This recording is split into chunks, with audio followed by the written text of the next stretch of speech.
رکھیں. انڈیا کے حاجی بعض اوقات یہ ہوتا ہے کہ حج کے لیے جاتے ہیں, عمرے کے لیے جاتے ہیں, درمیان میں وہاں پر احرام باندھنے کے بعد بیمار ہو جاتے ہیں یا سواری سے گر جاتے ہیں, حادثہ ہو جاتا ہے, ٹانگ ٹوٹ جاتی ہے, اللہ تعالیٰ حفاظت فرمائے, کوئی نہ کوئی ناگہانی مصیبت آ سکتی ہے. تو ایسے وقت پر نبی اکرم صلی اللہ علیہ وسلم نے دعا فرمائی. اگر آپ وہ دعا پڑھ لیں گے نا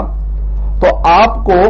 ایک فائدہ یہ ہوگا کہ آپ جہاں کہیں پر بھی مصیبت محسوس کرتے ہیں یا درد محسوس کرتے ہیں, جانا مشکل ہے, بیمار ہے, تو آپ احرام کھول دیں گے تو آپ پر کوئی کفارہ ہی نہیں ہوتا, دوبارہ آ کر حج کرنا ضروری نہیں ہوتا. لیکن اگر آپ یہ دعا نہیں پڑھیں گے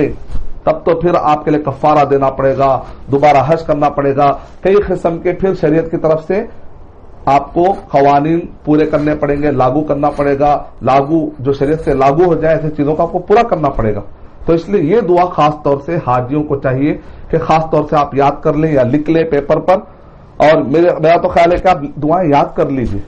کئی مرتبہ ہوتا ہے کہ پیپر گم جاتے ہیں, آدمی کا خیال ایک طرف نہیں ہوتا ہے, تو اس لیے یاد کرنے کی کوشش کریں. دعا یہ ہے اللہم محلی حیث حبستنی, اللہم محلی حیث حبستنی, یعنی اے اللہ تو وہاں پر ہی مجھے روک دے, میں وہاں پر احرام کھول دوں گا جہاں پر تو مجھے روک دے. یعنی اللہ تعالیٰ ہی سارا